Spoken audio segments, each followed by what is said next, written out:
আশা করি মহান রব্বুল আলামিনের অনুগ্রহ ও দয়ায় আপনারা সবাই ভালো আছেন।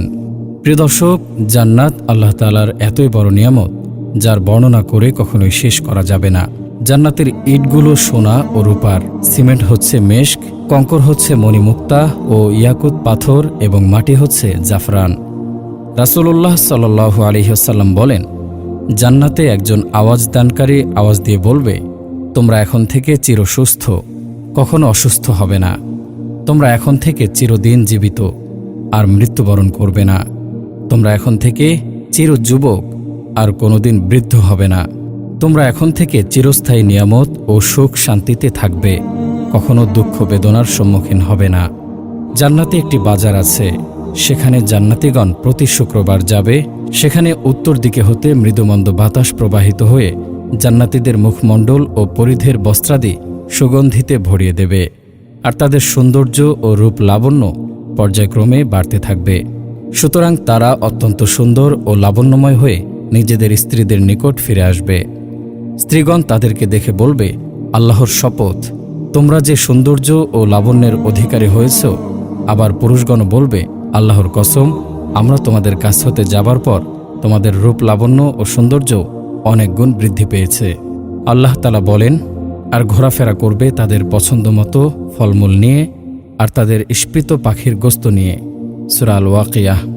আল্লাহ সুবহানাহু ওয়া তাআলা আরও বলেন, এ এক স্মরণ, আর মুত্তাকিদের জন্য রয়েছে উত্তম আবাস জান্নাত, যার দরজাসমূহ তাদের জন্য উন্মুক্ত। সেখানে তারা আসীন হবে হেলান দিয়ে, সেখানে তারা বহুবিধ ফলমূল ও পানীয় চাইবে।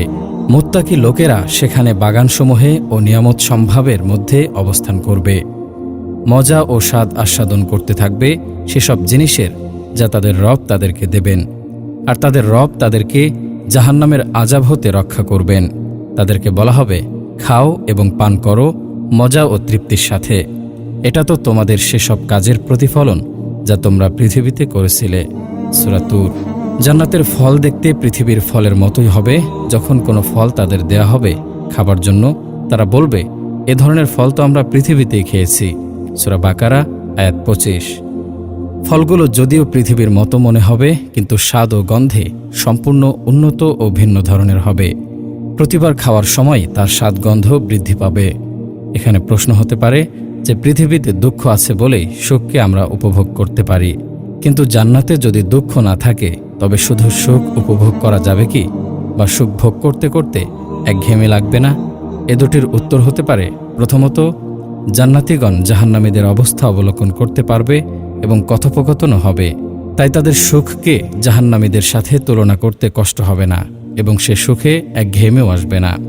দ্বিতীয়ত, দুঃখ না থাকলেও সুখের মাত্রা স্থিতিশীল হবে না, পর্যায়ক্রমে বৃদ্ধি পেতে থাকবে। কাজেই সে সুখভোগ কখনো ক্লান্তি আনে না, বরং সুখভোগের অনুভূতি তীব্র হতে তীব্রতর হবে। জান্নাতীদের প্রস্রাব পায়খানার প্রয়োজন হবে না। জান্নাতীগণ জান্নাতের খাবার খাবে এবং পানীয় বস্তু পান করবে, কিন্তু সেখানে তাদের পায়খানা প্রস্রাবের প্রয়োজন হবে না। এমনকি তাদের নাকে ময়লাও জমবে না। ঢেকুরের মাধ্যমে তাদের পেটের খাদ্যদ্রব্য হজম হয়ে মিশকের সুগন্ধির মতো বেরিয়ে আসবে। শ্বাস প্রশ্বাস গ্রহণের মতোই তারা তাসবিহ তাকবীরে অভ্যস্ত হয়ে যাবে। মুসলিম। অন্যত্র বলা হয়েছে, তাদেরকে পেশাব পায়খানা করতে হবে না, মুখে থুতু আসবে না, আর নাকে কোনোরূপ ময়লা জমবে না। বুখারী। আল্লাহ তাআলা বলেন, সেখানে তাদেরকে অলঙ্কৃত করা হবে সোনার কাকন ও মুক্তা দ্বারা, এবং সেখানে তাদের পোশাক পরিচ্ছদ হবে রেশমের। সূরা আল হজ আয়াত 23। আল্লাহ সুবহানাহু ওয়া তাআলা আরও বলেন, সেখানে তাদেরকে স্বর্ণ কঙ্কনে অলঙ্কৃত করা হবে। তারা পরবে সূক্ষ্ম ও পুরু রেশমের সবুজ বস্ত্র, আর তারা সেখানে থাকবে হেলান দিয়ে সুসজ্জিত আসনে। কত সুন্দর পুরস্কার ও উত্তম বিশ্রামস্থল। সূরা আল কাহাফ আয়াত 31। আল্লাহ তাআলা আরও বলেন, তাদের আবরণ হবে সূক্ষ্ম সবুজ রেশম ও স্থূল রেশম, আর তারা অলঙ্কৃত হবে রৌপ্য নির্মিত কঙ্কনে, আর তাদের রব তাদেরকে পান করাবেন পবিত্র পানীয়। সূরা আল ইনসান আয়াত 21। সূরা রহমানে বলা হয়েছে, তারা সবুজ গালিচা ও সুন্দর সুসজ্জিত সজ্জায় এলায়িতভাবে অবস্থান করবে। সূরা রহমান আয়াত 76। আয়াতসমূহের আলোকে বোঝা যায় যে উক্ত পোশাক এবং অলঙ্কার পুরুষ ও মহিলা উভয়কেই পরানো হবে। অলঙ্কার সাধারণত মহিলাগণই পরে থাকে, কিন্তু পুরুষদেরকে পরানো হবে কথাটি আমাদের নিকট একটু খটকা লাগে। তবে গভীরভাবে চিন্তা করলেই বোঝা যায় যে প্রাচীনকালে এমনকি কোরআন যখন অবতীর্ণ হয়েছে তখনও রাজা বাদশাগণ, সমাজপতি ও সম্ভ্রান্ত ব্যক্তিবর্গ হাতে, কানে, গলায় পোশাক পরিচ্ছদের অলঙ্কার ও মুকুট ব্যবহার করতেন। এককালে আমাদের দেশের রাজা, বাদশাহ ও জমিদারগণ বিভিন্ন প্রকার অলঙ্কার পরতেন। সত্যি কথা বলতে কি, তখন পুরুষদের অলঙ্কারাদি ছিল কৌলিন্যের প্রতীক। এ কথাটি সূরা যুখরুফের একটি আয়াতেও প্রমাণিত হয়।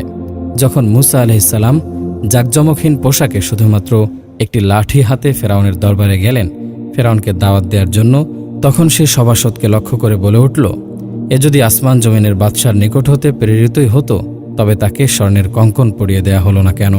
কিংবা ফেরেশতাদের একটা বাহিনী না হয় তার আর্দালি হয়ে আসত। সূরা যুখরুফ আয়াত 53। কোথাও স্বর্ণের কঙ্কন আর কোথাও রৌপ্যের কঙ্কন পরানোর কথা বলা হয়েছে। এ প্রসঙ্গে কোনো কোনো আলেম বলেন, এ সবকটি আয়াত একত্র করে পাঠ করলে তিনটি অবস্থা সম্ভব বলে মনে হয়।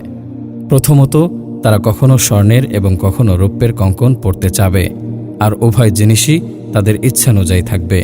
দ্বিতীয়ত, স্বর্ণ ও রৌপ্যের কঙ্কন তারা একসঙ্গে পরবে, কেননা তাতে সৌন্দর্যের মাত্রা অনেক গুণ বৃদ্ধি পেয়ে যাবে। তৃতীয়ত, যার ইচ্ছা হবে স্বর্ণের কঙ্কন পরবে এবং যার ইচ্ছা হবে রৌপ্যের কঙ্কন পরবে। আল্লাহ তাআলা বলেন, সেখানে থাকবে উন্নত শয্যাসমূহ আর প্রস্তুত থাকবে পানপাত্র, সারি সারি উপাধান এবং বিছানা গালিচা। সূরা আল গাশিয়া আয়াত 13 থেকে 16।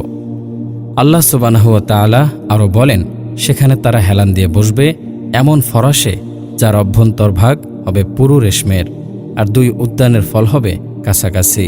সূরা আর রহমান আয়াত 54। তারা হেলান দিয়ে বসবে সবুজ তাকিয়ায় ও সুন্দর গালিচার উপরে। সূরা আর রহমান আয়াত 76। আল্লাহ তাআলা বলেন, সেখানে তাদেরকে অলঙ্কৃত করা হবে সোনার কাকন ও মুক্তা দ্বারা, এবং সেখানে তাদের পোশাক পরিচ্ছদ হবে রেশমের। সূরা আল হজ আয়াত 23। আল্লাহ সুবহানাহু ওয়া তাআলা আরও বলেন, তাদের আবরণ হবে সূক্ষ্ম সবুজ রেশম ও স্থূল রেশম, আর তারা অলঙ্কৃত হবে রৌপ্য নির্মিত কঙ্কনে, আর তাদের রব তাদেরকে পান করাবেন পবিত্র পানীয়।